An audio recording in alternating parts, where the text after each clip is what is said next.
Good morning, अस्सलाम वालेकुम। सबसे आगे मैं आपको कहेंगे खुशामदीद। मेरे साथ है मोहम्मद शुएब, मेरे साथ है सबीन फारूक। और सबसे पहले बात हम करेंगे डीजल और पेट्रोल की। पेट्रोल मजीद ₹2.73 हो गया है महंगा। ओके, पेट्रोल की पहले बात करेंगे, बाद में हम डीजल की बात करेंगे। हाँ, डीजल भी महंगा हुआ है। और डीजल की बात करें तो अब जो डीजल की कीमत है उसमें भी इजाफा हुआ है। लेकिन पहले पेट्रोल का बताएंगे, ₹275.62 फी लीटर इस वक्त पेट्रोल की कीमत हो चुकी है। और डीजल ₹8.37 का इजाफा हुआ है। 1 लीटर डीजल जो है वो ₹287। तो डीजल की वैल्यू बढ़ गई है, डीजल की कदर बढ़ चुकी है क्योंकि डीजल अब महंगा हो गया है। एग्जैक्टली कराची, लाहौर, इस्लामाबाद, मुल्क के दीगर शहरों में भी इस वक्त हम देख रहे हैं कि ज़ाहिर है वहाँ पर जो अवाम है वो यही शिकवा कर रहे हैं कि जो पेट्रोल डीजल महंगा होता है इससे ज़रा आपके फिर हर चीज़ महंगी होती है। At the same time gas भी महंगी हुई है। ओगरा ने गैस की कीमतों में 65% इजाफे का नोटिफिकेशन जारी कर दिया है। अच्छा, वैसे सभी ने इस वक्त हम देख रहे हैं गैस की प्राइसेस बहुत ज़्यादा हैं और गैस महंगी होने की वजह से हम देख रहे थे कि बिल भी ज़्यादा आ रहे थे। जैसे अगर पहले आपका बिल आता था ना सर्दियों में 2000, 2500, 3000, अब वो 10,000, 11,000, 12,000 पे चला गया था। और अभी 65% फिर से महंगी करने की बात कर दी गई है, तो वो बिल और ज्यादा बढ़ के आएगा। तो गैस और महंगी। लोग परेशान इसी बात पे कि अगर ठीक है एक चीज अगर आप इस्तेमाल कर रहे हैं और उसके बाद उसकी अगर उसका बिल आ रहा है, आपको उसकी कीमत अदा करनी पड़ी है, तो चले थोड़ा सा हौसला रहता है। अगर पूरी सर्दियां गैस आई ही नहीं है, लोड शेडिंग रही है, आपने दिन में 2 घंटे गैस दी, 1 घंटा गैस दी, और वो औकात सबको पता है कि जनाब इतने बजे गैस आएगी, उसके बाद गैस नहीं होगी। तो ऐसे में जब बिल भी इतने भारी देरे पड़ जाए तो फिर तो जाहिर है लोग सवाल जरूर करेंगे और बात भी जरूर करेंगे। अभी तो आगे चल के पता नहीं क्या होता है। आप ये देखें, जिसे हम लोड शेडिंग कहते हैं वो तो सीधा सीधा एक और लफ्ज यूज कर लेते हैं कि लोड मैनेजमेंट। ये क्या करें, लोड मैनेजमेंट करना पड़ता है। वो कुछ सेक्टर्स में क्यों है, वो कुछ सेक्टर्स में क्यों है? क्योंकि अपने इर्द गिर्द भी आप देखें कि काफी सारे ऐसे पोश एरियाज हैं जहां पर गैस नहीं जाती है, बिल्कुल बिजली नहीं जाती है, और बहुत सारे ऐसे सेक्टर्स हैं जहाँ पर जाहिर है लोग इतने वो पोश एरियाज नहीं है, वहाँ पर आप लेकर, तो ये मैनेजमेंट तो ना हुई ना, इसको आप लोड शेडिंग बोलें, वो भी स्पेसिफिक एरियाज में। Exactly, and not just in Islamabad, हमें हर जगह पर नजर आ रहा है, हर शहर में जाहिर है यही है सूरत, स्पेशली बड़े शहरों में। कराची की बात भी हम करें तो वहाँ पर भी लोड मैनेजमेंट के नाम पर ये गैस चली जाती है। इससे बात गैस की जो बात पेट्रोल और डीजल की हुई थी आगाज़ में, जो कीमत बढ़ी है। अब ऐसे में अवाम कितने इससे मुतासर होते हैं और अवाम क्या राय रखते हैं, निगरां हुकूमत के इन फैसलों से अवाम कितने मुतासर हो रहे हैं और वो क्या कहते हैं, आपको सुनवाते हैं। अवाम पहले ही जो है वो इतनी ज़्यादा जो है वो उसमें पिसी हुई है महंगाई के अंदर, और अभी भी फिर जो है ना ये पेट्रोल, गैस और डीजल की सब की कीमतें बढ़ाई जा रहे हैं और अवाम के ऊपर जो है ना बोझ ज़्यादा से ज़्यादा डालते जा रहे हैं। ये कोई अच्छी बात नहीं है। ये हुकूमत को चाहिए कि लोगों को ज़रा देखें और उनके लिए ख्याल करें, और गरीब जो लोग हैं उनके लिए कोई बेहतर अमली तैयार करें।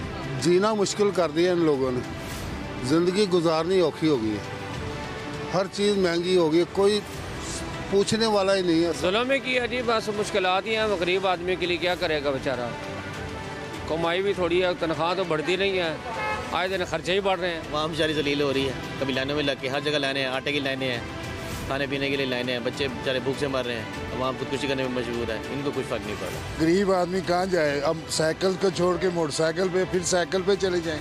निगरान हुकूमत ने बेड़ा गर्क कर दिया है अवाम का। क्या करेंगे, हम खुद मजदूर कार बंद हैं, ठीक है, तो इसकी वजह से जो है ना हमें भी बड़े परेशानी है, बाइक पे सारे दिन फिरते हैं हालात हैं। और ये कहती है पाकिस्तान की आवाम कि किस तरह से बार बार कभी बिजली का बम फोड़ा जाता है उनके ऊपर, कभी गैस के हवाले से बात की जाए और कभी पेट्रोल डीजल की कीमतें अब आपके सामने है। तो ये है जी पाकिस्तानी आवाम का अहवाल।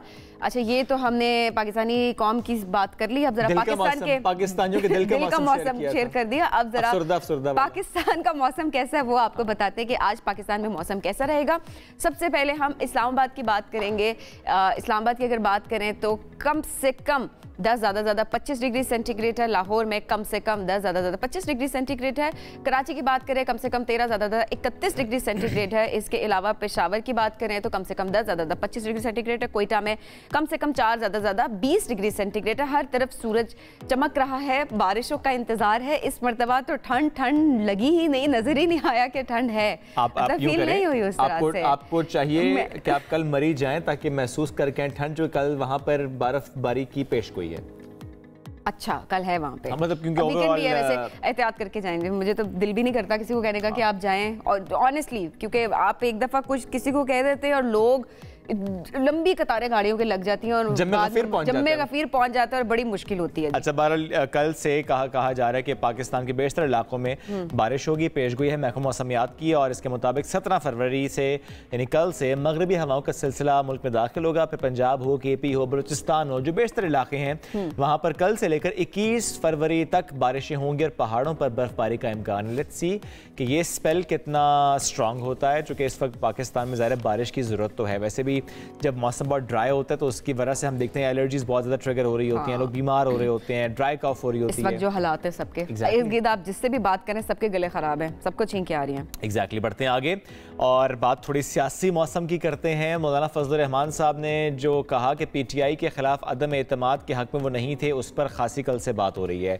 वो कहते हैं कि जो PTI के खिलाफ अदम एतमाद की तहरीक थी वो पीपल्स पार्टी ने चलाई थी। अब एक और बात भी उन्होंने की है, वो कहते हैं जो मौजूदा इलेक्शन हुए हैं इंतखाबात 2024, इसमें जो धांधली का फ़ायदा हुआ वो बज़ाहिर मुस्लिम लीग नून को हुआ है। अब वो कहते हैं कि हम असम्बली में जाएंगे तो सही, लेकिन तहफ़्फ़ुज़ात के साथ जाएंगे। कहते हैं मौक़िफ़ हमारा ये है कि PTI के लिए हमारा जो साथ है धांधली के हवाले से कि वो भी कह रहे हैं धांधली और हम भी कह रहे हैं धांधली, तो उस लिहाज से उनका साथ जो है वो रहेगा। लेकिन द क्वेश्चन इज सबीन, आप ये देखिए कि PTI एंड JUI फे ये कितने हरीफ थे एक दूसरे के, जो बयानात दोनों जानिब से एक दूसरे के लिए आते थे वो हम सब जानते हैं और कई सालों से हम ये देख रहे थे। कल से ट्विटर पे तो सारिफीन ने देखा जाए तो वो तो पिछले बयानात निकाल के वो अपलोड कर रहे हैं। Exactly. आपकी इतने सख्त मुखालफत हो, इख्तलाफात हो किसी के साथ और उसके बाद मिल बैठे हैं तो अच्छा, ये एक बड़ी पेशरफ है। हाँ, मेरी इसमें राय है, देखिए सियासत है ना, इसमें कोई चीज़ हरफ आखिर होती नहीं है। माजी के हरीफ कब हलीफ बन जाए हमने होते देखा है, लेकिन द क्वेश्चन इज कि अगर एक जमात ये मौक़िफ़ रखे कि नहीं जी हम उन जमातों की तरह नहीं हैं, हम वैसी तरह से सियासत नहीं करते, तो ये फिर उनसे मेरा सवाल है कि अगर आप वैसी सियासत नहीं करते फिर आज साथ क्यों बैठ रहे हैं, आज क्यों मिल बैठने की बातें हो रही जब पहले आपने इतने बातें की हुई थी। क्योंकि आप ये देखें ना कि पहले तो हालात बिल्कुल ही डिफरेंट थे, अब बिल्कुल डिफरेंट नजर आते हैं, बहुत डिफरेंट थे। अब कह रहे हैं जी हमने नहीं किया, किसी और ने किया, तो वही वाली बात है पीपल्स पार्टी की तरफ जिस तरह वो अच्छा मेरा इसमें से पॉइंट ये सबीन कि हम कब आगे बढ़ेंगे, कब तक ये बातें हो, अच्छा उस वक्त ये हुआ था, उसमें मीटिंग में ये था, उसमें उसने ये किया, इसने किया, भाईजान आगे बढ़ जाओ ना, पाकिस्तान की बात कर लो, आगे बढ़ने की बात क्यों नहीं होती।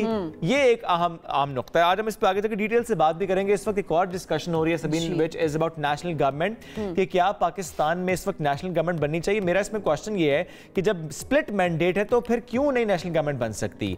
ये खामखा एक दूसरे से लड़ाई झगड़ों का वक्त से तो पाकिस्तान का नुकसान होगा, लेकिन अब अगर देखा जाए तो एक तरह से कुर्सी की दौड़ में सब लग चुके हैं। वज़ारत उज़्मा के लिए शहबाज शरीफ साहब और उमर अयूब साहब में अब मुकाबला होगा। हुकूमत साजी के लिए जोड़ तोड़ उसका अमल भी हम देख रहे हैं कि मीटिंग्स हो रही हैं, कभी नवाज लीग की तरफ से हो रही है, कभी पीपल्स पार्टी की तरफ से हो रही है, कभी PTI की तरफ से हो रही हैं, तो ये सारी इजलास हो रहे हैं। लेकिन ऑब्वियसली उस तरह से मुशावरत हो रही है, मुज़ाकरात हो रहे हैं, लेकिन वो हतमी फैसला अभी तक सामने नहीं आ सका। नवाज शरीफ साहब ने स्टेटमेंट कब दी है?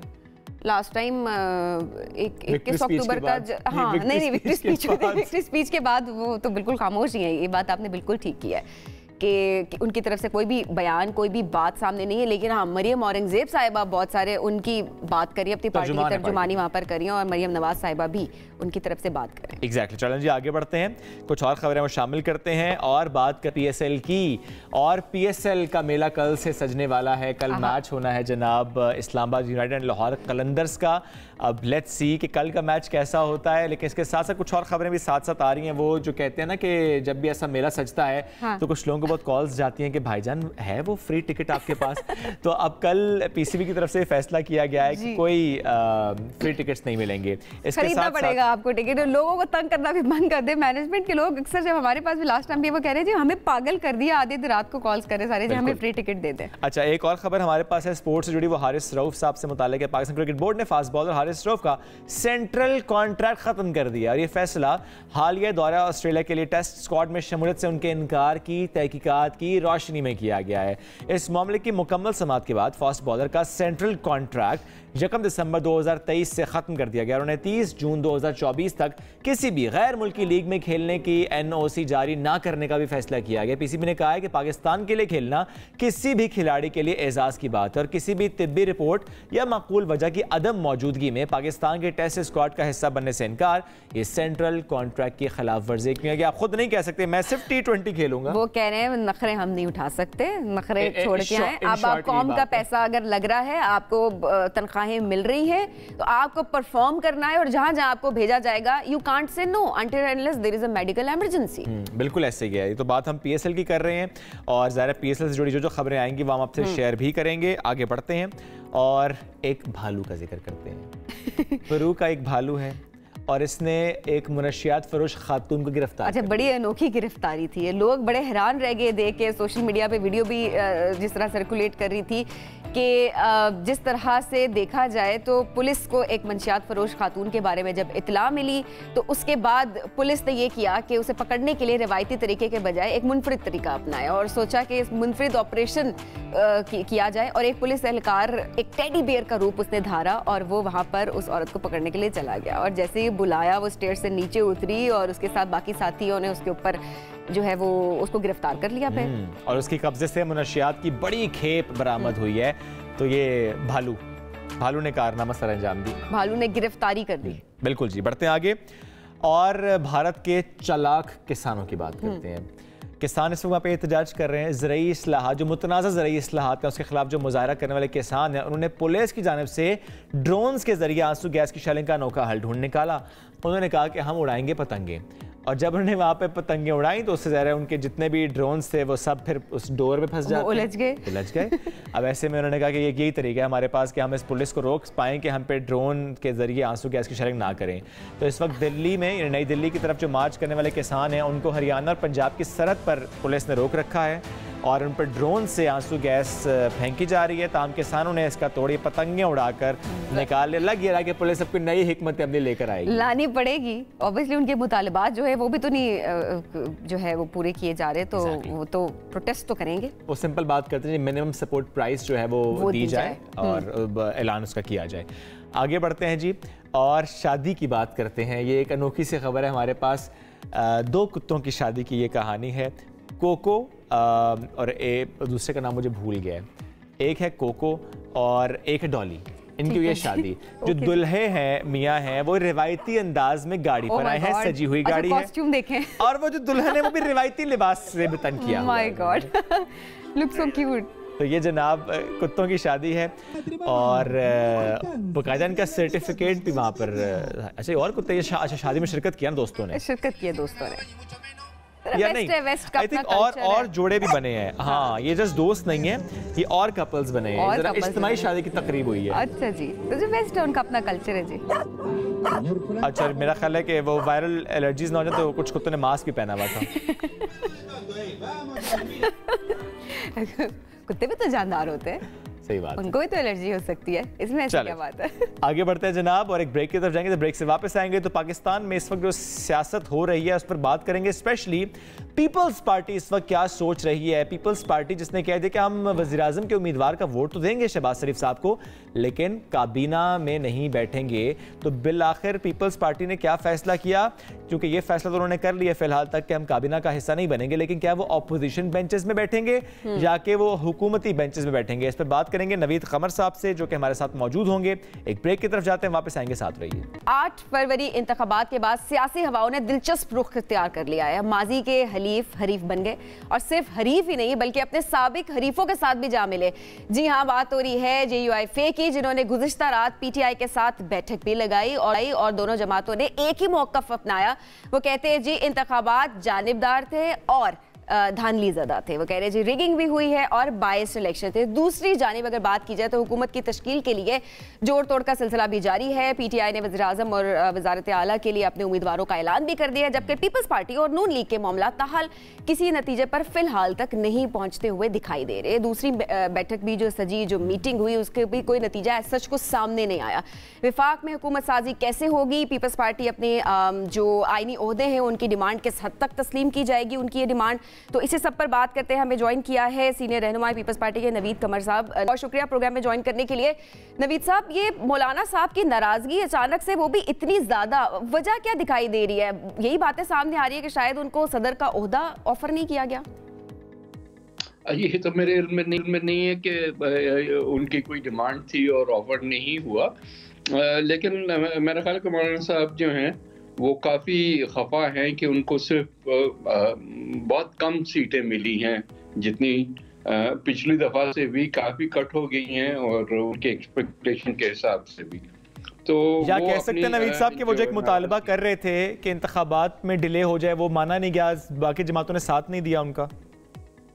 नहीं, वो दुरुस्त बात है कि एक तो वैसे भी कानूनी तौर पे वो मुश्किल काम था और मेरा ख्याल है कि हर एक ये इंतज़ार कर रहा था कि इलेक्शन हो जाए तो फिर कौम आगे बढ़े, वरना ये लिम्बो स्टेट में कितने अरसे तक चल सकते थे। और रीज़न जो वो दे रहे थे कि जी सर्दियां हैं और वगैरह, ये कोई इतना कोई टेनेबल चीज नहीं थी और सुप्रीम कोर्ट ने भी इस पे वाज़ेह बयान। बिल्कुल ठीक है। अच्छा नवीद कमर साहब, अब वो बात हो, लेकिन हैरत की बात ठीक है, कोई बात भी हो सकती है, लेकिन जाहिर है मामलात इस हद तक खराब हो गए कि अब वो फिर पीटीआई के साथ तक बैठ गए हैं। अच्छा नवीद कमर साहब, इस पर आप मुझे ये राय दीजिएगा कि जो इस वक्त पीपल्स पार्टी सपोर्ट करे PMLN को, ज़ाहिर बैठक तो सजी और एक नहीं कई बार सजी, और अभी तक का जो फैसला पीपल्स पार्टी का वो यही था कि अगर वज़ीर आज़म के उम्मीदवार को वोट देना पीपल्स पार्टी देगी, आईनी ओहदे मिलेंगे, दैट्स फाइन, बट हम काबीना का हिस्सा नहीं बनेंगे। तो मेरा सवाल यह है कि पीपल्स पार्टी नून लीग के कैंडिडेट को वोट देगी या कि महंगाई लीग के कैंडिडेट को वोट देगी? देखिए, सवाल ये है कि हमारे पास चॉइसेस क्या हैं। एक चीज़ जो कि शायद कोई भी नहीं चाहता वो ये है कि कॉन्स्टिट्यूशनल क्राइसिस हो मुल्क में, या कि नए इंतखाबात में दोबारा जाने की बात हो। और पीपल्स पार्टी अगर किसी भी जमात के साथ मिलके वोट नहीं देती है तो फिर तो डेडलॉक होगा। जो नंबर गेम इस वक्त है उसमें पीपल्स पार्टी के पास बैलेंसिंग पावर है। तो पीपल्स पार्टी ने यह फैसला किया कि भाई आप उसको महंगाई लीग कह दें या जो भी, लेकिन हम इलेक्शन से अब आगे बढ़ के नेशनल इश्यूज पे आ जाएं कि हम उसका हिस्सा हुकूमत का नहीं बनना चाहते, लेकिन हम हुकूमत को या पार्लियामेंट को गिराना भी नहीं चाहते। तो अगर आप वोट नहीं देते नवीद कमर साहब, अगर पीपल्स पार्टी हुकूमत का हिस्सा नहीं बनती, अगर वो शहबाज शरीफ साहब को वोट देती, डेडलॉक क्यों होगा? उमर अयूब साहब उन्हें वोट मिल जाएंगे, वो वजीर आजम बन जाएंगे। कैसे मिलेंगे भाई? आपके पास जो है पूरा एक 169 का नंबर है जो कि पूरा करना होता है। वो ना ये पीटीआई या इंडिपेंडेंट पीटीआई के या इवन अब जेयूआई के साथ भी मिलके उनके नंबर्स नहीं बनते ना। तो जब इतना डेडलॉक हो जाए तो असेंबली डिसॉल्व हो जाती है ना, प्रेसिडेंट। अच्छा, चलिए नंबर्स तो अभी पीटीआई भी जाहिर है वो क्लेम तो करिए ना, तो उसी बुनियाद पे कि वो तो अपनी तरफ से यही कह रहे हैं कि नंबर तो जब तक सीट्स ना हो, सही बात है, वो सही बात है ना। आप वो आखिरी दिन तक उसको लेके जाएंगे कि पहली, सेकंड, 3 मार्च जब ये सारी चीज होनी है और उस दिन पता चले कि उनके पास नंबर नहीं है, फिर आप क्या करेंगे? उस वक्त आपके पास वापस जाने का तो टाइम ही नहीं है। बिल्कुल। अच्छा नवीद साहब, अब जाहिर है जिस तरह से हमने देखा कि जेयूआईफे और तहरीक इंसाफ उनकी भी बैठक लगी है और वो एक मौकफ तो उनका फिलहाल सामने आ चुका है, धांधली का और एहतजाज का भी। तो ऐसे में इससे क्या पीपल्स पार्टी या नून लीग को कोई नुकसान होगा? देखिए, एक और क्राइसिस डेवलप करने से क्या, छोड़ दें पीपल्स पार्टी और मुस्लिम लीग को, क्या पाकिस्तान का फायदा होगा? ये सवाल करने का है। इसमें कोई शक नहीं है कि पीटीआई बैक जो इंडिपेंडेंट्स हैं वो सबसे बड़ी जमात होके आगे आई है। अगर तो वो बना सकते हैं हुकूमत तो या बिस्मिल्लाह जरूर बनाएं, लेकिन अगर नहीं बना सकते, क्योंकि वो फिर उनके बड़े महदूद ऑब्जेक्टिव्स हैं कि जी हम किसी से भी बात नहीं करेंगे जिसके पास कोई भी नंबर्स हो वहाँ। तो ऑन तो उनके पास नंबर्स नहीं है, किसी के पास भी नहीं, तो वो क्राइसिस। लेकिन नवीद साहब देखिए ना, PMLN के पास 12 इंडिपेंडेंट कैंडिडेट से तो कम नशिस्तें हैं। अब ऐसे में आप लोग सपोर्ट PMLN को कर रहे हैं, क्या वाकई कोई ऐसी डिस्कशन नहीं हुई, कोई बात नहीं हुई, कोई राबता नहीं हुआ PTI से किसी भी लेवल पर कि ये भी एक ऑप्शन होती कि Peoples Party PTI back candidates को सपोर्ट करती? कोई ऐसी बात नहीं हुई? देखें, सवाल ये है कि अगर कोई अपना दरवाजा बंद कर दे और कहे कि मैंने किसी से बात नहीं करनी, तो उससे क्या बात हो सकती है? आपने खटखटाया था? हम खटखटाएंगे या जिसको वज़ीर आज़म बनना है उसने खटखटाना है मुल्क को? सवाल ये नहीं है। बात ये कि हमने कहा है कि हम, एक सेकंड बात सुनिए। जी, हमने कहा है कि हम हर पार्टी से बात करने को तैयार हैं और आइंदा भी रहेंगे। वो दरवाजा तो हमने कभी भी बंद नहीं किया। हम सियासी लोग हैं और सियासत में it's out of the possible. लेकिन उस तरफ से कॉन्स्टेंटली ऑलमोस्ट आपने देखा है कि तकरीबन रोज बयान के एक दफा बयान देने से शायद काफी नहीं होता, हर रोज खान साहब का किसी न किसी स्पोक्समैन के थ्रू बयान आता है कि हम पीपल्स पार्टी के साथ नहीं बात करेंगे। मुस्लिम लीग भी उसके साथ है और भी जो है शायद एक आध दफा MQM का भी नाम लिया। तो अगर नहीं बात करेंगे तो हम कैसे कोई यूनियन यहाँ बैठ के लाउड स्पीकर पे अनाउंसमेंट तो नहीं करेंगे। देखिए ठीक है, उनकी तरफ से ज़ाहिरा खान साहब की तरफ से भी ये बात आ गई थी कि पीपल्स पार्टी, नून लीग, MQM से कोई बात नहीं होगी। लेकिन सवाल फिर भी वही है, जब आप पाकिस्तान की बात करें कि पाकिस्तान को आगे लेकर चलना है और पाकिस्तान ने आगे तरक्की कर दी है, तो वहाँ पर किसी को तो स्टेप आगे लेना पड़ेगा ना। अगर आप भी ये कह रहे हैं कि वो नहीं कोई बात कर रहे और हम भी क्यों नहीं बात करेंगे क्योंकि उनकी तरफ से ये बयान दे दिया है, तो दोबारा हम वहीं पर नहीं आके खड़े हो गए और वही मामलात सारे के फिर एहतजाज और फिर एक दूसरे के साथ मुखालफत, वही उसी तरह की तानेबाजी और वही जो हम जलसे जुलूस जो सब हम देखते थे। तो पाकिस्तान तो दोबारा उसी स्टेज पर आके खड़ा हो गया। बिल्कुल आपकी बात दुरुस्त है। इस सारी सिचुएशन से शायद किसी इंडिविजुअल को तो फायदा हो रहा हो, इससे पाकिस्तान को कोई फायदा नहीं हो रहा। एहतजाज देखें, इलेक्शन तो कंट्रोवर्शियल पिछले 2-3 जो हैं वो रहे हैं वन वे और द अदर, और पीपल्स पार्टी को भी तहफ़्फ़ुज़ात हैं। कई जगहों पे ऐसी चीजें हुई हैं जो कि हैरान कौन थी, लेकिन हुई हैं। कोई भी ये नहीं कह रहा कि ये कोई साफ शफाफ इलेक्शन है, लेकिन उसके नतीजे में जो असेंबली आई है, तो क्या आप चाहते हैं कि वो असेंबली चले या चाहते हैं कि असेंबली ना चले? अगर असेंबली ना चले तो ऑल्टरनेटिव्स क्या हैं आपके पास?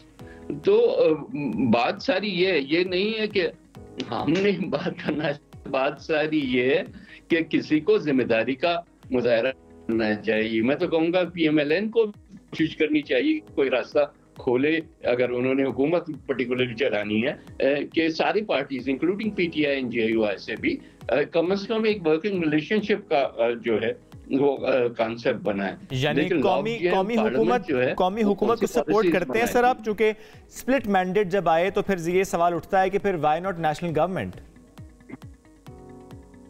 देखें, नेशनल गवर्नमेंट हो जरूरी नहीं है। देखें ना, पार्लियामेंट, डोंट फॉरगेट कि पार्लियामेंट गवर्नमेंट होती है प्लस ऑपोजिशन होती है। सही है, लेकिन गवर्नमेंट और ऑपोजिशन डायलॉग तो कर सकते हैं ना।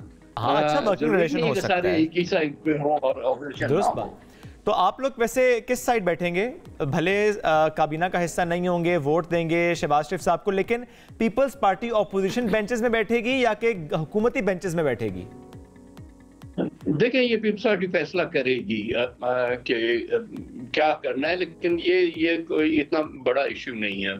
इस वक्त तो हमारा इशू ये है कि हमने इस पार्लियामेंट को उस हद तक सपोर्ट करनी है कि क्राइसिस ना हो। आपकी जाती राय में क्या होगा या क्या होना चाहिए? आपकी जाती राय में एज अ पॉलिटिशियन क्या होना चाहिए इस वक्त जो हालात हैं उसमें पीपल्स पार्टी को सूट क्या करता है? ऑपोजिशन बेंचेस में बैठना या कि हुकूमती बेंचेस में बैठना? देखिए, पीपल्स पार्टी अलग एक एंटिटी है, वो अलग अपना ब्लॉक बना के बैठेगी। जहां जरूरत होगी कि हम जो है दो चीजों पे हमने कमिट किया है, vote of confidence of the prime minister और या election of the prime minister, और बजट जहां अगेंस्ट वोट देने से जो है वो हुकूमत भी गिरती है और शायद पार्लियामेंट्री डायलॉग वो डेडलॉक भी हो जाए। सर, लेकिन जहां पर आप सपोर्ट करेंगे वो चाहे बजट हो चाहे कैंडिडेट हो, जो मामला हो उसमें अगर आप लोग उन्हें सपोर्ट करेंगे तो फिर आप लोग क्या बोझ भी उठाएंगे हुकूमत का? क्योंकि ये तो नहीं हो सकता कि आप सपोर्ट करें PMLN को कि वो गवर्नमेंट भी बनाए, वो फैसले भी लें, वो मुल्क को भी चलाएं, लेकिन जब भार उठाने की बात आए तो वो फिर आप लोग साइड पे हो जाएं। ये तो नहीं हो सकता। नहीं, हमारी देखिए, हम जैसे मैंने कहा, हम इंडिपेंडेंट एंटिटी हैं। हमने जाहिर है कि हर पॉलिसी की तो वो सपोर्ट करने की तो हमने कमिटमेंट नहीं दी है।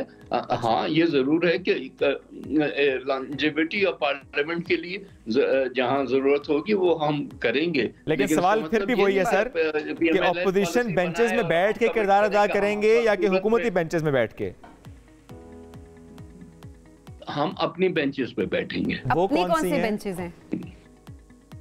अपनी बेंचेस, जाहिर है you can have third entity, ये तो पार्लियामेंट का कोई वो जरूरी नहीं है उसूल होता। अच्छा, यानी नवीद कमर साहब, ना हुकूमत ना ऑपोजिशन, अपनी बेंचेस, मिडिल बेंचेस में होंगे। जी जी, इसका मतलब ये हुआ ऑपोजिशन में तो नहीं होंगे, इसका मतलब तो ये कि ऑपोजिशन में तो नहीं होंगे, हुकूमत में भी नहीं होंगे। देखिए ऑपोजिशन जब अपोज करने की बात होती है, मेरा ख्याल है कि थोड़ी फेमिलियरिटी चाहिए आपको पार्लियामेंट्री प्रैक्टिसेस के लिए। ये जरूरी नहीं होता कि आप या ए हो या बी हो। अच्छा, आप अपनी एंटिटी रख के अपनी केस टू केस बेसिस पे आप फैसला कर सकते हैं। बिल्कुल बिल्कुल, make sense sir, I totally agree with you कि आप अपनी उसके साथ ही बैठ सकते, लेकिन बात वही बात है कि आप अगर प्राइम मिनिस्टर के कैंडिडेट के लिए वोट देंगे तो जरूरी, मतलब आप बेशक ऑपोजिशन में नहीं है या हुकूमती बेंचेस में नहीं भी हैं, तो आप पर जिम्मेदारी, आप किसी किस्म का पीपल्स पार्टी जिम्मेदारी लेने को तैयार नहीं है, क्योंकि इससे पहले भी हमने देखा। उस तक तो जिम्मेदारी जरूर होगी, एक सेकंड, उस तक तो जिम्मेदारी जरूर होगी कि अगर आप गवर्नमेंट के लिए वोट कर रहे हैं टू बिकम प्राइम मिनिस्टर या गवर्नमेंट, तो उस हद तक तो हम बर्डन शेयरिंग जरूर कर रहे हैं, लेकिन उसका मतलब ये नहीं कि हर सिंगल पॉलिसी पे हम उनकी जो है बर्डन शेयरिंग। ठीक है, अब बस आईनी ओहदे, कौन कौन से आईनी ओहदे पीपल्स पार्टी को मिल रहे हैं? देखिए, पीपल्स पार्टी को मिल रहे या नहीं रहे का इशू ही नहीं है। हमने ये फैसला किया कि हम अपने कैंडिडेट्स खड़े करेंगे। अब उस स्टेज पर हमें देखना होगा कि बाकी पार्टीज इंक्लूडिंग पीएमएलएन क्या करते हैं। नहीं, सदर, स्पीकर कौमी असेंबली या इवन कहीं का गवर्नर भी, ये डिमांड नहीं है पीपल्स पार्टी की? देखिए, पीपल्स पार्टी एक्सपेक्ट करेगी कि अगर हम वोट दे रहे हैं तो पीएमएलएन भी रेसिप्रोकेट करेगी, लेकिन वो ऐसा कोई ऐसा रिटन मुआहदा नहीं है जिसमें ये सारी चीजें होंगी। जी, हम एक अपना गुडविल दिखा रहे हैं वोट करके, और आप एक्सपेक्ट ये कर रहे हैं कि वहां से एक अच्छा गुडविल दिखाया जाए। कोई एज सच कोई डिमांड नहीं है, कोई एज सच रिटन मुआहदा नहीं है। बिल्कुल ठीक हो गया। क्या आप इस वक्त हमारी टीम्स एंगेज जरूर हैं और एक अच्छा वर्किंग रिलेशन है, किसी कंक्लूजन पे चीजें नहीं पहुंची हैं। ठीक है, सदर जरदारी साहब होंगे ये कंक्लूजन पे पहुंच चुके हैं? अभी कोई भी चीज कंक्लूजन पे नहीं पहुंची। मैंने नॉट इवन सीएम से कि परसों, मतलब 2 दिनों तक डायलॉग होता रहा, फिर उसके बाद अब देखते हैं कि नेक्स्ट डायलॉग कब होता है और उसमें क्या चीज, कैसे चीजें आगे। अच्छा, और सीएम सिंध, इसका फैसला भी नहीं हुआ अभी तक? सीएम सिंध के नाम का फैसला नहीं हुआ, लेकिन पीपल्स पार्टी की क्लियर मेजॉरिटी है तो वो पीपल्स पार्टी सही होगा। फैसले में ताखीर, कोई डेडलॉक है या कि ऑप्शंस बहुत ज्यादा? नहीं, कोई ताखीर नहीं है बाबा। अच्छा, 29 को पहला सेशन होना है नेशनल असेंबली का और फिर प्रोविंसेस के होंगे, तो डेडलॉक तो कोई नहीं हुआ ना। ठीक है नवीद साहब, बहुत शुक्रिया। ठीक है, टाइम है, जाहिर है जैसे जैसे मामला आगे बढ़ेंगे वो सब तक वो बात पहुंची। बहुत शुक्रिया प्रोग्राम में ज्वाइन करने के लिए। नाज़रीन, हम बढ़ेंगे एक ब्रेक की जानिब, स्टे विद अस। पीएमएलएन और पीपल्स पार्टी के दरमियान शराकत इक्तदार का फार्मूला कब तक तय हो जाएगा, इस पर भी बात करेंगे। और मौलाना फजलुर रहमान साहब की प्रेस कॉन्फ्रेंस, इंटरव्यूज के बाद जो सूरत हाल पैदा हुई है और उसके बाद बिलखुसूस JUIF और PTI का मिल बैठना, हालात किस जानिब जा रहे हैं, इस पर बात करेंगे। तज्ज़ियाकार सहाफ़ी मुज़म्मिल सोहरवर्दी साहब साथ मौजूद हैं। मुज़म्मिल साहब, बहुत शुक्रिया, आपने हमने इसको वक्त दिया। अब इस वक्त अगर JUI और PTI के इत्तेहाद की बात करें, कितना टफ टाइम दिया जा सकता है पीपल्स पार्टी को, पीएमएलएन को, इनकी तरफ से? नहीं, मुझे नहीं लगता कोई ख़ास टफ टाइम दिया जा सकेगा, क्योंकि जो PTI के मकासद हैं वो मौलाना फजलुर रहमान के मकासद नहीं होंगे। देखिए, मौलाना फजलुर रहमान साहब के पास बलूचिस्तान में बहुत बड़ा स्टेक है। मौलाना फजलुर रहमान के समधी अभी भी गवर्नर KP मौजूद हैं, उनके पास 4 MNAs मौजूद हैं और वो आगे सेनेट के इलेक्शंस हैं। तो मुझे लगता है कि मौलाना अपनी बाइंग पावर तो ज़रूर बढ़ा रहे हैं, प्रेशर ज़रूर कर रहे हैं, लेकिन वो कोई PTI के ऐसे ट्रैप में नहीं आ जाएंगे जिस ट्रैप से बाहर निकलने का उनके लिए रास्ता हो, या वो बानी PTI की कोई लड़ाई लड़ना शुरू हो जाए, जो उम्मीद है। देखिए ना, जो 17 फरवरी को PTI ने एहतजाज का ऐलान किया है, अभी मौलाना ने उसमें शमूलियत का ऐलान तो नहीं किया कि हम भी 17 को PTI के साथ मिलकर एहतजाज करेंगे। तो जाहिर अभी बहुत सफर बाकी है और ठीक है, अपने अपने मकासद हैं और सिचुएशन किस तरफ जाती है वो आगे पता चल जाएगी। अच्छा मुज़म्मिल साहब, ऐसे में थोड़ा सा नून लीग की तरफ से भी बात कर लेते हैं, क्योंकि ज़ाहिर लोगों ने वोट भी दिया और वो नवाज शरीफ के नाम पे वोट दिया कि नवाज शरीफ वज़ीर आज़म बनेंगे, और लोगों ने वोट भी दिया उनकी जमात को, लेकिन फिर शहबाज शरीफ साहब का नाम आ जाना, इससे लोग कितना डिसअपॉइंट होंगे और क्या वजह आपको लगती है कि बड़े मियाँ क्यों नहीं सामने आए खुद?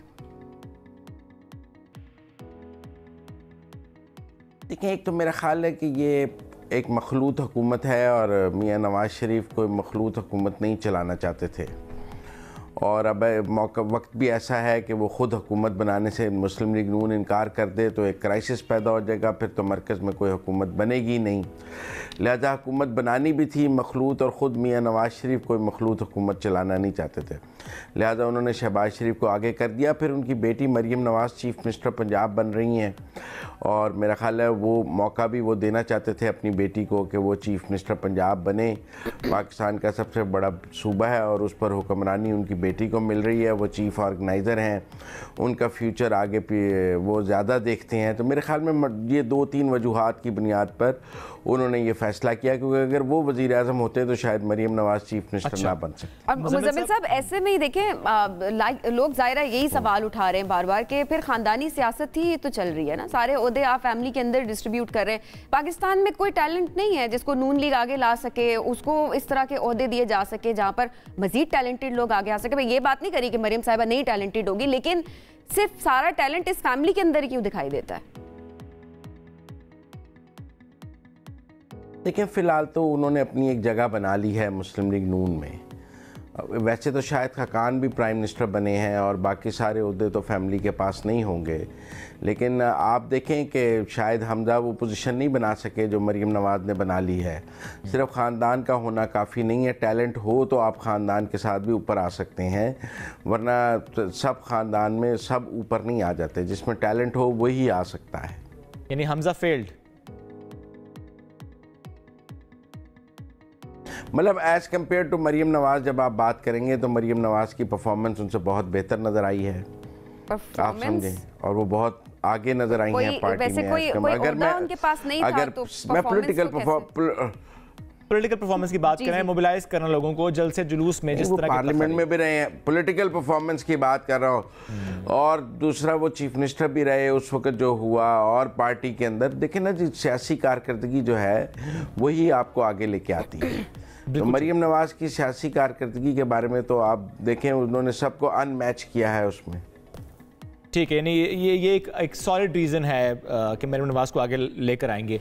अब आपको पीपल्स पार्टी और PMLN की जो इस वक्त उनका जो साथ बन रहा है वो किस तरफ जाता नजर आ रहा है? क्या आपको लगता है कि पीपल्स पार्टी ब्लैकमेल करेगी PMLN को, या कि सिर्फ इसलिए वो साथ नहीं दे रहे, काबीना का हिस्सा नहीं बन रहे कि वो बोझ नहीं उठाना चाहते? जो कि तज्ज़ियाकार भी ये कहते हैं कि ये ऐसा वक्त है कि जो हुकूमत बनाएगा वो अपनी सियासत गवाएगा।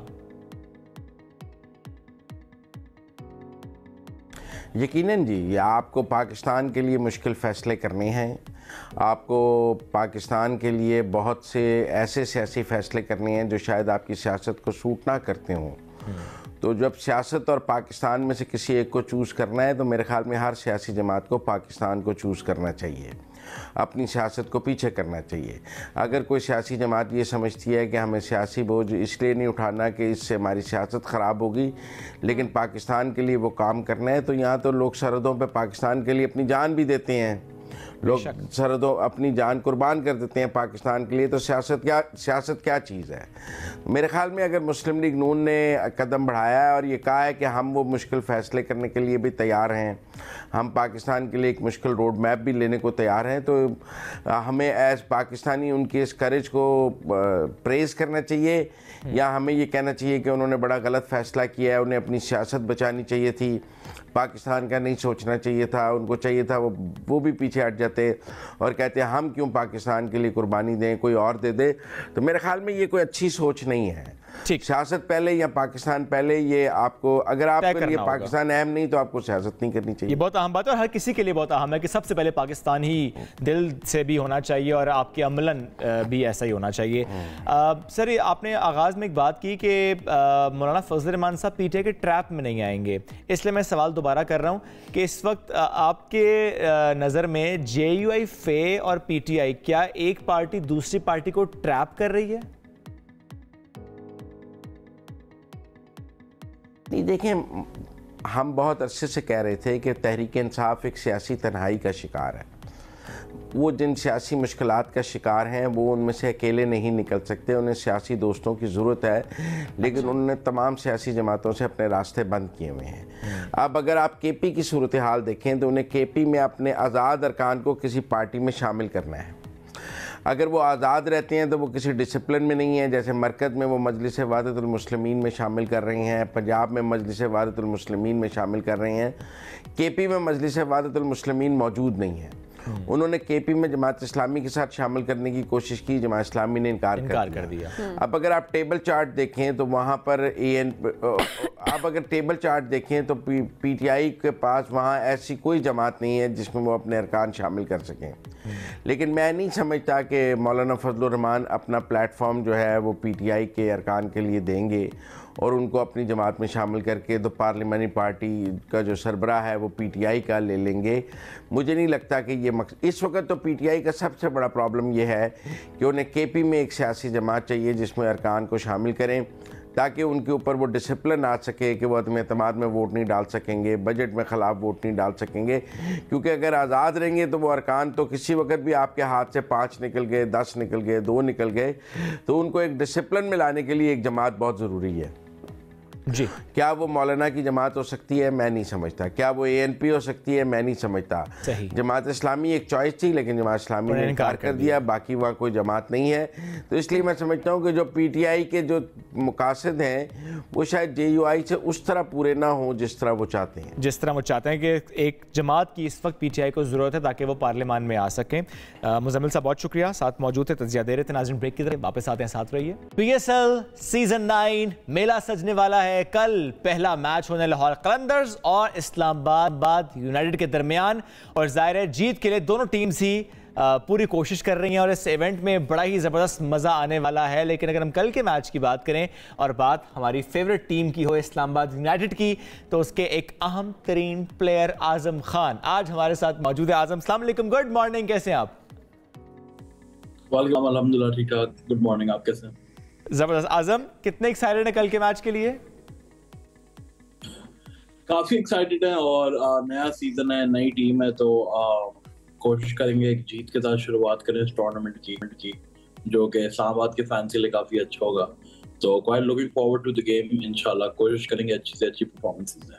आजम, ज़ाहिर लोगों की एक्सपेक्टेशंस आपसे बहुत ज़्यादा होती है, इस मरतबा भी ऑब्वियसली बहुत ज़्यादा एक्सपेक्टेशंस होगी, तो कोई प्रेशर तो नहीं बिल्ड हो रहा कि पता नहीं क्या होगा आगे?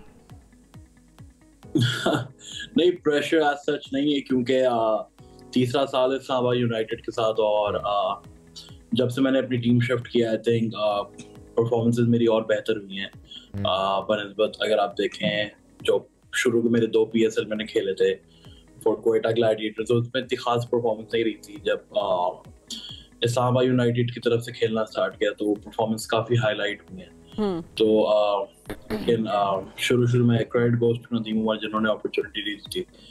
तो प्रेशर आज सच नहीं है, कोशिश करेंगे क्योंकि सारी ऑपोजिशन के साथ खेले में, सारे प्लेयर्स के साथ खेले में, तो कोशिश करेंगे कि अच्छे से अच्छी क्रिकेट खेले और फैंस को एंटरटेन करें। बिल्कुल सही है, और साथ साथ जरा शुगल भी लगता रहे। नसीम शाह भी आपकी टीम में है, दोस्त भी हैं, कल उनकी बर्थडे भी थी, कैसे मनाई थी? जी बिल्कुल, पहले तो खैर मैं तो उठा, मुझे तो याद नहीं कि नसीम की बर्थडे थी, लेकिन जब हमने सोशल मीडिया वगैरह, आपको पता है सोशल मीडिया का दौर है, किसी को कुछ ज्यादा पता होता नहीं बर्थडे वगैरह का, तो हमने जब सोशल मीडिया वगैरह देखा तो हमें पता चला कि भाई नसीम की बर्थडे, तो हमने सबने जाके उसको विश किया। तो अच्छा। काफी मजा आया, और नसीम काफी एक फन कैरेक्टर है हमारी टीम के लिए, तो काफी मजा आएगा उसके साथ। अच्छा, वैसे एक और बात आजम हो रही है कि आप लोगों का टारगेट शायद क्वेटा ग्लैडिएटर्स है, कि आप लोग उसे खाली कर रहे हैं, प्लेयर्स वहां से यहाँ आए जा रहे हैं, कि कर क्या रहे हैं?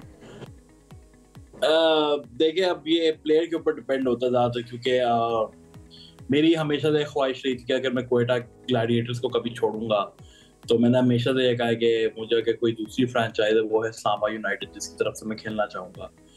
तो अल्हम्दुलिल्लाह अल्लाह ने वो ख्वाहिश पूरी की और काफ़ी अच्छी परफॉर्मेंसेस जा रही है यहाँ से। तो यही है, क्वेटा के खिलाफ वही प्लेयर ज़्यादा रन करते हैं जो क्वेटा को छोड़ के जाते हैं। तो ये थोड़ा एक फन फैक्टर है पीएसएल में, लेकिन सारी टीम्स काफ़ी अच्छी हैं, तो इंशाल्लाह कोशिश करेंगे अच्छे से अच्छा खेलें। आजम, जिस आपने बताया कि सारी टीम्स बहुत अच्छी हैं, लेकिन कोई ऐसी टीम इनमें से जो कि आपको लगता है कि हाँ ये सबसे ज़्यादा टफ टाइम दे सकती है हमें? अगर आप टीम्स उठा के देखें तो I think most of the teams are, मैं कहूँगा काफ़ी अच्छे कॉम्बिनेशंस बने हुए हैं और काफ़ी अच्छी टीम्स हैं। बट T20 क्रिकेट में मैं हमेशा से कहता हूँ कि जितने भी बड़े नाम हो वो ज़्यादातर मैटर नहीं करते। For me as a player I think right combination matter करता है, क्योंकि T20 cricket is such a fast game that आपको हर मोमेंट पे रेडी होना पड़ता है। तो आई थिंक अगर आप ऑन पेपर जाएंगे तो काफ़ी टीमें ऐसी हैं जो जिनके पास सारे सुपरस्टार्स भी हैं, और कुछ टीम्स के पास अगर आप जाएं तो ऐसा लगता है कि काफ़ी छोटे छोटे नाम हैं, लेकिन वो इम्पैक्टफुल प्लेयर्स बनते फिर आगे जाके, क्योंकि इस लेवल पे जब आप खेल रहे होते तो वो इम्पैक्ट जो आप क्रिएट करते हैं ग्राउंड के अंदर वो ज़्यादा मैटर करता है और इससे टीमें ज़्यादा जीतती हैं। बिल्कुल ठीक है आज़म। और एक प्लेयर जो आपके माइंड में आता हो, स्पेशली किसी भी स्पेसिफिक मैच के तनाजुर में मैं बात करूं, जैसे कल लाहौर कलंदर्स से आपका मैच है, तो आपके माइंड में कौन सा लाहौर कलंदर्स का बॉलर इस वक्त आ रहा है कि अच्छा इसको मैंने जरा टारगेट करना है, इसको नहीं छोड़ना? देखें T20 क्रिकेट का यही है कि हर बॉलर हर सिचुएशन को आपको देखना पड़ता है, और जहां आपको लगा है कि किसी बॉलर का बैड डे चल रहा है तो आप उसको डोमिनेट कर सकते हैं। वो कोई भी बॉलर हो सकता है। अच्छा, अब मैं ये नहीं कह सकता कि अगर कोई अच्छी बॉलिंग कर रहा है तो उसको हिट नहीं लग सकती, नहीं उसको भी हिट लग सकती है, और अगर कोई बुरी बॉलिंग करता हुआ आ रहा है तो हो सकता है वो भी 4 आउट कर दे। तो cricket is a very unpredictable. तो लेकिन नाम नहीं ले रहे वैसे। आप जब भी कभी किसी इवेंट किसी कंपटीशन में भी जा रहे हो तो आपके माइंड में कोई ना कोई नाम जरूर आ रहा होता है, नाम नहीं ले रहे फिर भी आजम। नाम लेने का फायदा नहीं है, नाम लेने का फायदा इसलिए, लेकिन दिमाग में है, ये मान जाए कि दिमाग में है। दिमाग में जाहिर सी बात है, हर चीज बता रही थोड़ी होती थी। बस यही सुनना था। ये बहुत अच्छा है, आप स्ट्रेटजी के साथ जाएंगे। प्लान्स होते हैं, उस हिसाब से खेलते हैं। बिल्कुल आजम, बॉलर का बैड डे होता है या कि बैटर का बैड डे होता है आपकी नजर में? मेरी नजर में बैटर्स के ज्यादा बैड डेज होते हैं, because batsman gets only one chance to get out, bowler has like 6 balls to get the batsman out.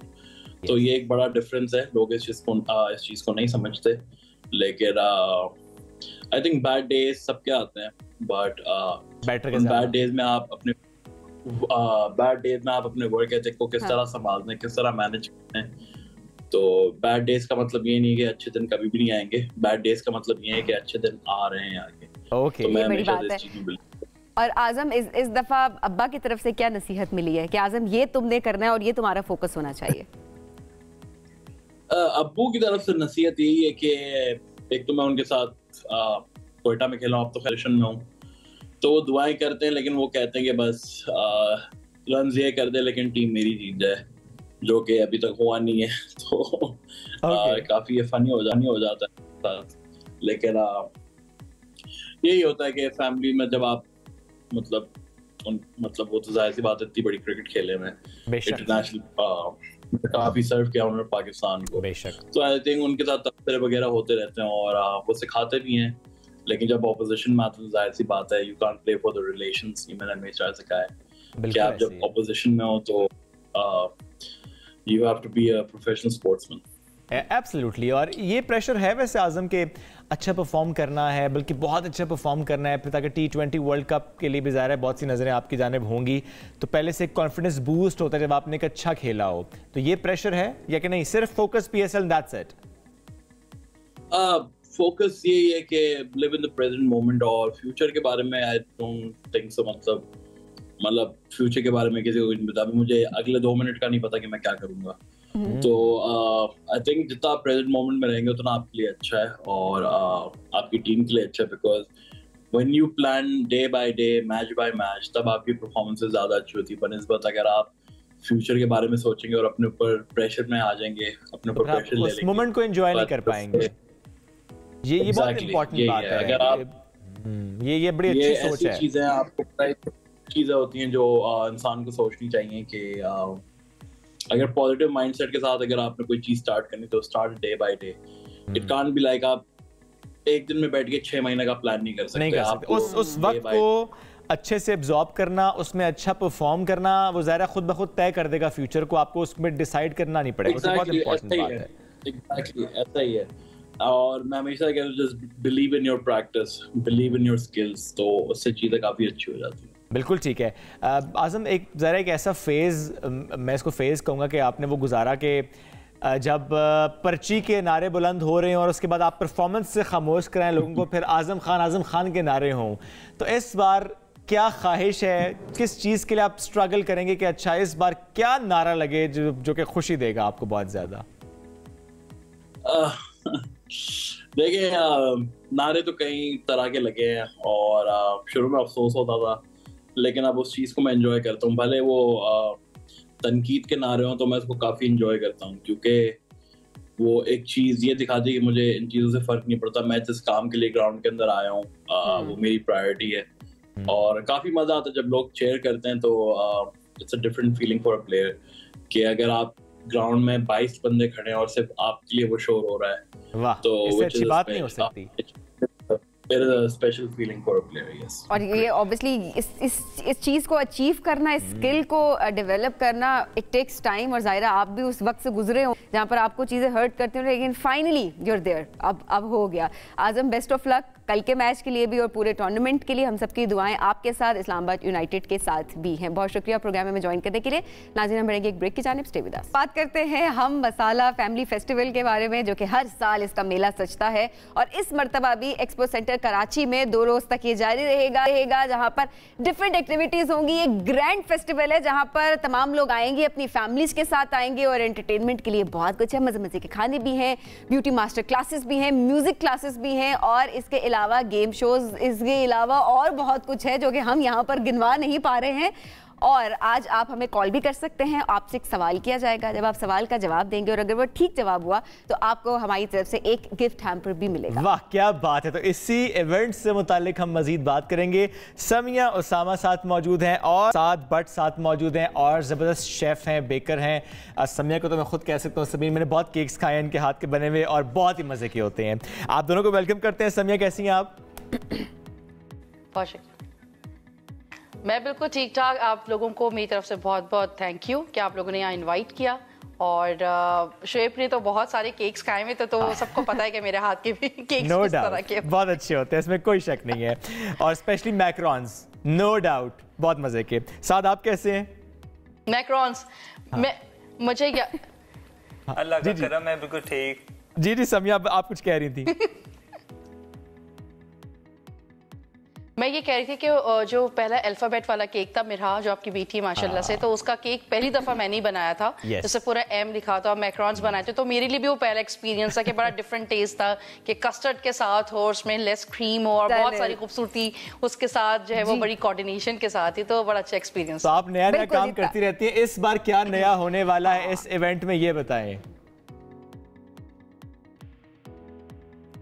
इस इवेंट में तो बहुत कुछ होने वाला है। मेरा तो ये पहला एक्सपीरियंस होगा मसाला फैमिली फेस्टिवल में पार्ट लेने का और एज अ फैमिली मेंबर मैं वहाँ पे अपने बहुत सारे फैंस के साथ मेरी मुलाकात होगी और 2 महीने के अंदर जितना मुझे प्यार और जितनी इज्जत और जितना खुलूस मुझे मिला है, तो मुझे बहुत एक्साइटमेंट है क्योंकि मेरे लिए पहली दफ़ा है।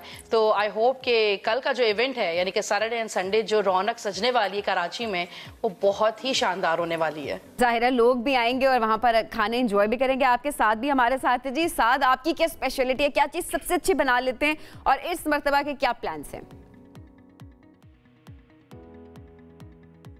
वैसे तो हमारा शो जो है, हम दोनों साथ मिलके फ्यूजन फूड करते हैं, तो सारी न्यू रेसिपीज़ हमारे शो पे होती हैं।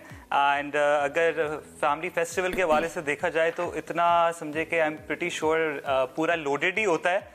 एंड लोग आते जाते रहते हैं, कॉन्सर्ट है, मेकअप क्लासेस है, बहुत सारी चीजें हैं। क्या बात है, बहुत कुछ है। अच्छा, वैसे दोनों इकट्ठे जब आप कोई भी डिश बनाते हैं तो ज्यादा किसकी चलती है, साद की कि समिया की? नहीं, वैसे हमारा शो के जो स्लॉट्स हैं, मैं आता हूँ मंडे टू वेडनेसडे, समिया आती है थर्सडेज एंड फ्राइडेज, तो हम अलग अलग तरीके से फ्यूजन बनाते हैं। नहीं, लेकिन यहाँ पे बहुत डिफरेंट खाने बना रहे होते हैं, और इस दफा मसाला फैमिली फेस्टिवल में भी अलग खाने हैं, अलग खाने, लेकिन उस मसाला फैमिली फेस्टिवल में अलग अलग ही बना रहे होंगे। एग्जैक्टली, हम लोग अलग अलग है, हमारे दोनों की टाइम स्लॉट अलग अलग है। ग्रेट, एक कॉलर है हमारे साथ, शबाना, अस्सलाम वालेकुम। वालेकुम सलाम, कैसे हैं आप? जबरदस्त, आप कैसे हैं? जा रही हैं कल हम मसाला फैमिली फेस्टिवल में, एक्सपो सेंटर कराची? जी जी इंशाल्लाह।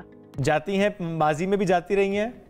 जी जी बिल्कुल जाते हैं, बहुत मजा आता है, बहुत एंजॉय करते हैं बच्चे वगैरह सब। सबसे ज्यादा मजा किस चीज का आता है वहाँ पर? वहाँ पे लाइव कुकिंग होती है, वो देखने में बहुत मजा आता है, और लाइव कॉन्सर्ट होता है। सवाल करेंगी इस मर्तबा कॉन्सर्ट में कोई एक सिंगर जो आ रहे हैं, अगर उनका नाम आप बता दें तो फिर जाहिर है एक आपको हैम्पर मिल सकता है हमारी तरफ से। इस दफा वो आने वाले हैं ना, वजी और ना आसिम अजहर। करेक्ट, क्या बात है, जबरदस्त। तो गिफ्ट हैम्पर आपका हुआ। यंग स्टारर्स भी आएंगे, बहुत से और सिंगर्स भी आएंगे। जी देखिए, साथ साथ बांट रहे हैं, खुशियां बांट रहे हैं। समिया, आपका चूंकि फर्स्ट टाइम ये हम मसाला फैमिली फेस्टिवल के साथ एक एक्सपीरियंस होने वाला है, खुद कितना एक्साइटेड है? मैं तो बहुत एक्साइटेड हूँ, बल्कि मैंने यहाँ पे स्टूडियो में भी सबका जो है ना बड़ा परेशान किया हुआ है कि क्या होगा, कैसे होगा, कब पहुँचेंगे, गाड़ी कब आएगी, कपड़े कैसे हैं, क्या क्या बातें होंगी। मतलब I have a very much questions. लेकिन वो बेचारे यहाँ पे जब मैं देखूँ, मैं कहा आप लोग कितने रिलैक्स क्यों, तो मुझे कंसर्न हुआ कि they are used to work ना, और मेरा पहला है तो आई एम, उनकी रूटीन है और मेरे लिए पहली दफा है, तो मैं लेकिन फिर भी I am so much excited, क्योंकि मैं भी एज अ गेस्ट काफी दफा जा चुकी हूँ, तो एक बहुत क्राउड होता है, और समिया वो एक्साइटमेंट नजर भी हमें आ रही है, साथ साथ मिलने के लिए आते हैं, साथ खवातीन तो जाहिर आएंगी, मेकअप क्लासेस भी हो रही हैं और बहुत सारी और एक्टिविटीज भी है। कोई एक बात अगर आप मर्दों से कहना चाहेंगे, वो भी इस इवेंट में आए अपनी फैमिली के साथ। हाँ, यहाँ पर सबसे बड़ी चीज तो ये होती है कि हमारा मसाला मुकाबला होता है, गेम शो होता है, जिसमें ढेरों इनामात होते हैं। ढेरों इनामात मतलब कि बहुत सारे। एंड हम लोग क्या करते हैं, एंड का जो टाइम होता है ना, एंड का जो स्लॉट होता है, हम लोग बोलते हैं बस अब बांटो। तो समझे, हम बांटते रहते हैं गिफ्ट, तो सारे जितने भी लोग हैं ना उससे हाइपर हो जाते हैं कि सबको गिफ्ट मिलते हैं, कोई खाली हाथ नहीं जाता वहां से। बहुत मजा आने वाला है जी। वक्त बड़ा मुख्तसर था, लेकिन हम बात करते हैं हम मसाला फैमिली फेस्टिवल की, जिसमें समिया उसामा भी जा रही हैं, साथ भी जा रहे हैं, और बहुत से और हमारे शेफ्स भी हैं, मेकअप क्लासेस भी हैं, म्यूजिक का तड़का भी है, सेलिब्रिटीज भी होंगे, और फैमिली इवेंट यहाँ पर होने जा रहे हैं, जिसमें आपने जरूर पहुंचना है। एक्सपो सेंटर कराची 17 और 18 यानी सैटरडे एंड संडे, तो जरूर जाएगा। समिया एंड साथ मौजूद थे। नाज़रीन, ब्रेक लेंगे, वापस आते हैं, साथ रहिए। पाकिस्तान की मौसमी सूरत हाल अवाम को बुरी तरह से मुतासर कर रही है। बढ़ती हुई महंगाई, पेट्रोलियम मसनूआत की आसमान को छूती कीमतें, और इसकी वजह से अगर हम मतवसत तबके की बात करें, गाड़ी अफोर्ड करना दिन ब दिन मुश्किल होता जा रहा है, और साथ साथ डॉलर के मुकाबले में रुपए की कमज़ोर कदर, इसकी वजह से मुल्क में गाड़ियाँ महंगी हो रही हैं और गाड़ियों की फ़रोख्त में काफ़ी कमी आई है। और दूसरी तरफ कल जो खबर आई कि इक़्तिसादी राबता कमेटी ने मकामी सतह पर तैयार कारों पर सेल्स टैक्स बढ़ाने की मंजूरी दे दी, जिसके बाद गाड़ियों की कीमतों में मजीद इजाफे का इम्कान है। इतलात के मुताबिक 40 लाख मालिदा 1400 सीसी की जो गाड़ी है, उस पर अब 25% तक सेल्स टैक्स आयद होगा। ज़ाहिर है इससे गाड़ियाँ और महंगी हो जाएंगी। इस पर बात करते हैं पाक व्हील्स के सरबराह सुनील मन साथ मौजूद हैं। शुक्रिया, आपने वक्त दिया। सुनील भाई, जब भी आपसे बात होती है, ज़रा एक बुनियादी सवाल आता है, गाड़ियाँ कब सस्ती होंगी? आप कहते हैं भाई अभी ले लो, बाद में तो महंगी होंगी, वही चीज़ हमें नज़र भी आती है हर दफ़ा। अब ऐसे में मैं आज जो इक़्तिसादी राबता कमेटी का फैसला है, इस पर कमेंट आपका लूंगा, ये कितना मुतासर करेगा पाकिस्तान में? जब हम देखते हैं वैसी गाड़ियां उस तरह से बन नहीं रही होती हैं, असम्बल हो रही होती हैं, लेकिन अगर हम इस फैसले को देखें कि अगर और मुतासर करेगा, गाड़ियां और महंगी होंगी, फिर तो बनेंगी नहीं, फिर तो वाकई बड़ा मुश्किल हो जाएगा। बिल्कुल सही, आप सही कह रहे हैं। आपने बचपन में कहानी सुनी होगी कि वो एक मुर्गी होती है, वो सोने का अंडा देती है और उसको ज़िबा कर लेते हैं कई जो है ना शॉर्ट साइटेड लोग के सारे अंडे इकट्ठे निकालने। तो आई थिंक जिसने भी ये इकदाम किया है और उनका ख्याल ये है कि जो उनका रेवेन्यू ऊपर जाएगा टैक्स का, वो इससे उल्टा होगा। बिकॉज जो गाड़ियों की मार्केट है, अगर आप देखें तो लोगों की कुव्वत खरीद तो पहले नहीं है, और ऐसे मौके पे जब गाड़ियों की मार्केट बिल्कुल डेड है, मार्केट चल नहीं रही, आप उस पर टैक्स और बढ़ा रहे हैं तो रेवेन्यू नीचे जाएगा, ऊपर नहीं जाएगा। I don't know what was the reason behind this. एक चीज मैं क्लियर कर दूं, काफी लोगों को कल से कंफ्यूजन है कि शायद सारी गाड़ियों पे जो है बढ़ जाएगा इम्पैक्ट। तो 1400 सीसी से ऊपर जितनी गाड़ियां हैं वो पहले 25% ड्यूटी के ऊपर है, तो उन पे तो कोई फर्क नहीं पड़ेगा। So only those cars which are under 1400 CC और वो 40 लाख से ऊपर हैं, तो 3-4 गाड़ियां हैं जिन पे फर्क पड़ेगा। पहले हम ऑलरेडी वो 25% दे के आ रहे हैं, वो लोगों को आइडिया नहीं रहा, याद नहीं रहता, लोगों की तरह मेमोरी लो चलती है। बट हैविंग सेड दैट, बेशक 3 या 4 हैं, I don't think it's the right time to increase that taxes. और अभी आप अपने इंट्रोडक्शन में बता रहे थे कि गाड़ियों की प्राइसेस में जो इम्पोर्टेंट रीजन है ना वो डॉलर की है। मेरे ख्याल से सबसे इम्पोर्टेंट रीजन गवर्नमेंट टैक्सेस की है, जो कि डॉलर ऊपर जाए ना जाए वो हमेशा ऊपर ही जाते हैं। तो इससे मार्केट कितना मुतासिर हो रही है? मार्केट बहुत बुरी तरह मुतासिर हो रही है। देखिए, हर बंदे की एक प्रोपेंसिटी टू पे है, एक बंदे की एबिलिटी टू पे है। मैं, आप, हम लोग सैलरीड क्लास अगर लोग हैं और मार्केट में गाड़ियां महंगी होती जा रही हैं तो obviously will shy away from the new cars, and that's the reason आपको मार्केट के अंदर कोई भी नई गाड़ी जो है, आप किसी भी शोरूम पे चले जाएं आपको हाजिर मिल जाती है। कोई कंपनी आपको 1 साल की सर्विस फ्री दे रही है, कोई रजिस्ट्रेशन फ्री दे रही है। तो बहुत बुरे हालात हैं मार्केट के। ऐसे मौके पे टैक्स लगा के गाड़ी को और महंगा कर देना तो मेरा ख्याल है ऑटो इंडस्ट्री के साथ ज्यादा ज्यादती है। और सुनील, ये तो हम जिस तरह देख रहे हैं कि कीमतें बढ़ती जा रही हैं, कभी हम ये नहीं सुन रहे कि कीमतें कम हो रही हैं या कीमतें स्टेबल होती हुई दिखाई नहीं दे रही होती हैं। आज से 2 या 3 साल पहले की अगर बात करें तो 6-7 लाख रुपए पे जो गाड़ी आपको मिलती थी वो इस वक्त 15-14 इस तरह में मिल रही होती है, बड़ी मुश्किल से। ये भी मैं बता रही हूँ, उसकी हालत पे भी डिपेंड करता है, बड़ी मुश्किल से मिल रही होती है। तो इससे कितना नुकसान हुआ और आपको क्या लगता है कि कितने फीसद गाड़ियां महंगी हुई हैं? गाड़ियों की प्राइसेस तो ऑलमोस्ट अगर हम लास्ट 3 साल में कर लें तो डबल ही हो चुकी हैं। और मैं फिर ये कहूंगा कि उसमें गवर्नमेंट का जो रोल है वो बड़ा पिवटल है। मैं और आप एज अ कंज्यूमर जो है ना, ऑटो मैन्युफैक्चरर को बुरा भी कहते हैं, हम लोग उनको बुरा भला कर लेते हैं और कहते हैं जी वो माफियाज हैं, ये है वो है। जबकि एक बंदा जो कि उस सेल के अंदर शेयर होल्डर है वो खामोशी से साइड पे हो जाता है, वो गवर्नमेंट है। हर गाड़ी में बिलवास्ता या बवास्ता तौर के ऊपर जो पाकिस्तान में लोकली प्रोड्यूस होती है 40 to 60% जो वो डायरेक्ट उसकी वैल्यू में टैक्स है। तो अगर आप एक 20 लाख रुपए की गाड़ी ले रहे हैं उसमें से 8 से 10 लाख रुपए गवर्नमेंट ले जाती है। बाकी ऑटो मैन्युफैक्चरर ने 10 लाख में अपने मैन्युफैक्चरिंग कॉस्ट भी निकालनी है, मार्केटिंग भी निकालनी है, प्लांट की भी निकालनी है और प्रॉफिट भी करना है। तो मेरा ख्याल है गवर्नमेंट अपना रोल जो है ना वो बिल्कुल सदका जारी है समझ के प्ले करी जा रही है। अभी हर चीज में हो रहा है, गैस की प्राइसेस बढ़ रही हैं, आपके पास पेट्रोल की प्राइसेस बढ़ गई और ये जो गाड़ियों की प्राइसेस हैं ये भी बढ़ा दी गई। I think it's about time that they should realise कि there is a limit to which you can milk a cow. तो इसको आप इससे ज्यादा जो है ना टैक्स करेंगे तो इंडस्ट्री तो खत्म हो जाएगी। अच्छा, तो जो लोकल मैन्युफैक्चरिंग है ज़ाहिर फिर वो भी मुतासिर होगी। तो वो कंपनीज जो कि लोकली मैन्युफैक्चर कर रही थी, क्या आपको लगता है कि वो भी फिर पाकिस्तान छोड़ के चली जाएंगी? सर वही मुतासिर होंगी बिकॉज ये जीएसटी जो है लोकली मैन्युफैक्चरिंग गाड़ियों के ऊपर लगा है और वही यही कारसाज इदारे जिनको हम पहले चिकनी चुपड़ी बातें करके पाकिस्तान लेके आए थे कि जी आप इन्वेस्टमेंट करें, आपको ये होगा वो होगा। हमने उनको पहली बात ये है कि जब उनको लेकर आए तब उनको बोला कि जी इजी फाइनेंसिंग होगी, फिर फाइनेंसिंग के रूल चेंज किए। उसके बाद अब ये जो है मतलब मार्केट में उनके लिए तो जो कस्टमर को कम से कम करते जा रहे हैं। तो आई एक्चुअली फेयर के ये इससे तो 12-13 प्लेयर क्या बहुत कम रह जाएंगे, बहुत जो और पुराने प्लेयर हैं मेरे ख्याल वही रहेंगे, बाकी सारे वही रह जाएंगे। और सुनील, फिर इसमें जो बाकी हमें जापानीज गाड़ियां नजर आती हैं, ज़ाहिर है चूंकि तो उन पे अप्लाई नहीं हो रहा 25% टैक्स, तो आपको लगता है कि उनकी मार्केट बेहतर होगी फिर? नहीं, उन पे भी हो रहा है इम्पोर्ट के ऊपर। देखिए हमारे मुल्क में माफी किसी चीज पे नहीं है। अच्छा, लोकल में 40 to 60% है, इम्पोर्ट के ऊपर 450% की करीब ड्यूटी है। तो ये ऐसे ही है कि जिस तरह हमें गवर्नमेंट जो है लड़ाती रहती है। अगर हम देखें ना हमारे मुल्क में जितने सियासतदान हैं वो कहते हैं जी, जब वो इलेक्शन लड़ रहे होते हैं तो वो कहते हैं कि जी जो है ना नौकरी पेशा लोग खाली वो देते हैं टैक्स और ट्रेडर नहीं देता। ट्रेडर को कहते हैं कि जी आप देते हैं, फलाना नहीं देता। तो डायरेक्टली इनडायरेक्टली हर किस्म का टैक्स हमारे यहाँ जीएसटी भी लगा हुआ है, जो टैक्स दे रहा है वो भी लगा हुआ है। तो उसको टैक्स कुछ ऐसे टैक्सेस जो कि बिल्स में भी आ जाते हैं और पता नहीं चल रहा होता ये कौन से टैक्सेस हैं और उनको कोई जस्टिफाई भी नहीं कर पा रहा होता। अच्छा सुनील, एक अवामी सा सवाल, लोग अब ये कहते हैं कि जो गाड़ी वो लेने के लिए जा रहे हैं चाहे वो नई गाड़ी क्यों ना हो, उसकी कीमतें इतनी ज्यादा होती है। अब तो ज़ाहिर सारी गाड़ियों की कीमतें हम देखें वो बहुत ज्यादा है। अब लेते हुए किस तरह ख्याल करें, कैसे है कि अच्छा इस गाड़ी की इतनी ही वर्थ है, इसकी क्वालिटी इतनी ही अच्छी है, कितने पैसों में इसको लिया जाए, किन चीजों को जहन में रखा जाए? नई गाड़ी लेने के लिए तो मैंने पहले भी जिस तरह उन्होंने इंट्रोडक्शन में बताया कि you can never go wrong buying any 0 meter car in Pakistan. आज आप लेंगी 3 साल बाद 2 साल बाद वो इससे डबल प्राइस की होगी, तो उसमें तो कोई अपने दिमाग पे जोर डालने की जरूरत नहीं है। यूज वाले में ये है कि जब आप गाड़ी ले रहे हो तो you just have to check the documents again. सरकार किसी चीज की जिम्मेदारी नहीं लेती, आप गाड़ी रजिस्टर करा लेंगे, ट्रांसफर करा लेंगे, उसके बाद 10 साल बाद पता लगेगा कि वो किसी सरकारी अफसर ने रिश्वत ली थी और वो गलत ट्रांसफर हुई थी, तो उसका ओनस भी आपके ऊपर है, गाड़ी की रोड वायबिलिटी भी आपके ऊपर है। So everything and anything that they can put a blame on is on, जैसे कहते हैं ना, वो आपके सिटीजन के ऊपर है, गवर्नमेंट के ऊपर कोई ब्लेम नहीं है, कोई जिम्मेदारी नहीं है। यानी ये तो यूज गाड़ियां लेते हुए खतरा तो रहता है फिर?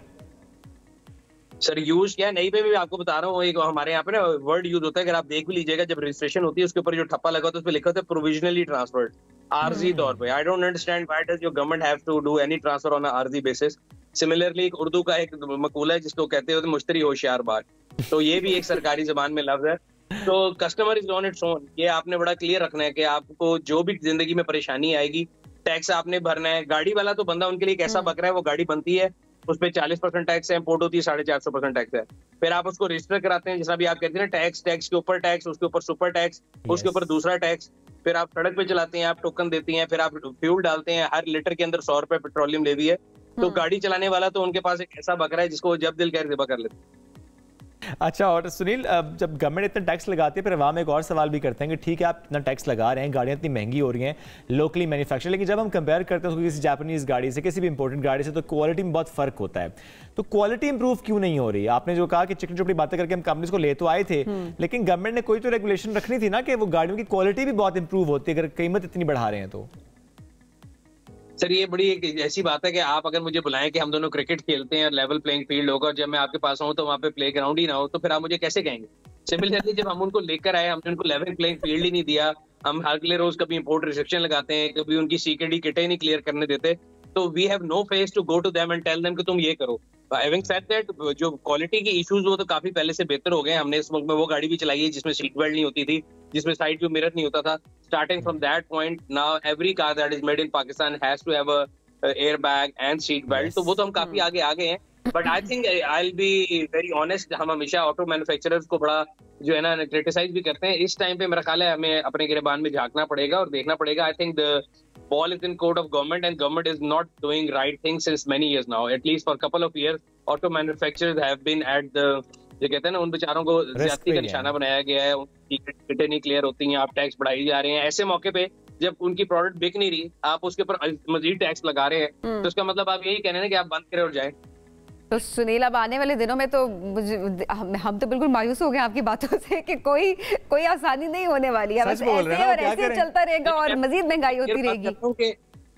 नहीं, मैं तो बड़े क्लियर बात करता हूँ। देखिए, मैं सियासतदान नहीं हूँ, मैं टेढ़ी मेढ़ी बातें करूँ। मैं आपको क्लियर बता रहा हूँ कि गाड़ी पाकिस्तान में सस्ती नहीं हो सकती। अगर कोई आपसे कहता है वो झूठ बोलता है। ये बात मुझे आपकी बिल्कुल याद रहती है। अपनी एक्सपेक्टेशन रिवाइज करनी पड़ेगी। अगर आप नई गाड़ी ले रही थी और आप बड़ी गाड़ी ले रही थी, तो अब आपकी बजट में नहीं है कि आप नई छोटी गाड़ी लेंगी। अगर आप यूज नई गाड़ी छोटी ले रहे थे, वो आपके बजट में नहीं आएगी, अब आप यूज बड़ी गाड़ी लेंगे। इसी तरह बड़ी यूज गाड़ी वाला, जिन्होंने 2-3 साल पहले ले ली वो बड़े फायदे में रहे जी। अब नहीं, जो अब लेगा वो 2-3 साल बाद फायदे में होगा। 2-3 साल बाद फायदे में। अब लेना मुश्किल है ना, पहले लेना थोड़ा सा आसान था एज कम्पेयर टू अभी ना। हाँ, तो आपसे 3 साल बाद लेना आज से मुश्किल होगा ना। हाँ, ये बात है। अच्छा ठीक है, तो साइकिल मेरा कहना है we earn in rupees and the car prices are in dollars in fact। ये आप कह लेते हैं, आप रुपये में कमा रहे हैं, वो तो उतनी रहनी कमाई। गाड़ियों के प्राइस डॉलर से रिलेटेड है, वो ऊपर से ऊपर जाई जा रही है। अरे सुनिए, लेकिन ऐसे में कोई सजेशन जो आप दे सकें इस वक्त, जब हम एक तरफ ये बात करते हैं कि यार वो गाड़ियां आनी चाहिए जिसके कार्बन फुटप्रिंट्स कम हो, इलेक्ट्रिक व्हीकल पॉलिसी भी आई, अब लोग ये सोच रहे थे कि अच्छा कोई ऐसी पॉलिसी आएगी मैन्युफैक्चरर्स के लिए कि वो छोटी गाड़ियाँ थोड़ी सस्ती मिल जाएंगी, इलेक्ट्रिक व्हीकल्स होंगी, लेकिन वो भी बहुत महंगी मिल रही हैं। तो ऐसी कोई पॉलिसी जो कि इस वक्त आनी चाहिए जिसकी वजह से हमें देख पाएं कि अच्छा फिर सस्ती छोटी गाड़ी भी होगी पाकिस्तान में, वो चाहे इलेक्ट्रिक व्हीकल ही क्यों ना हो।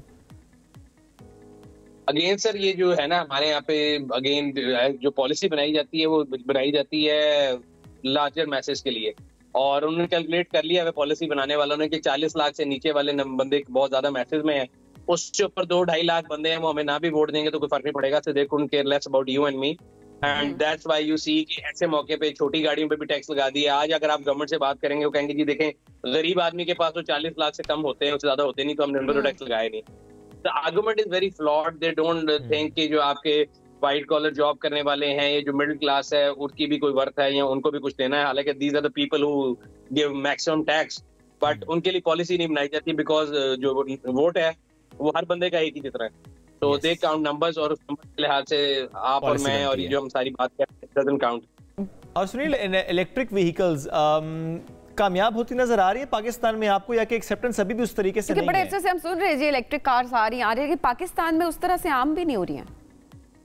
नहीं आएंगी बिकॉज देखिए अगेन इलेक्ट्रिक गाड़ी जो एक नई वो है ना टेक्नोलॉजी है, उस पे आपने ड्यूटी बेशक as opposed to gasoline car पे 450% है, इलेक्ट्रिक पे 70% है, there is a difference of 360%, लेकिन फिर भी वो नई टेक्नोलॉजी होने की वजह से उसकी बेस प्राइस इतनी ज्यादा है कि वो आम आवाम के जो है ना बजट में आती नहीं है। तो अगर इलेक्ट्रिक सोल्यूशन लेके आना है तो वो 2 व्हीलर और 3 व्हीलर के थ्रू आएगा, and I think that is the only hope. Sunil बहुत शुक्रिया, साथ मौजूद थे। इसी के साथ आज के प्रोग्राम से इतना ही, दोबारा मुलाकात मंडे को। अल्लाह हाफिज।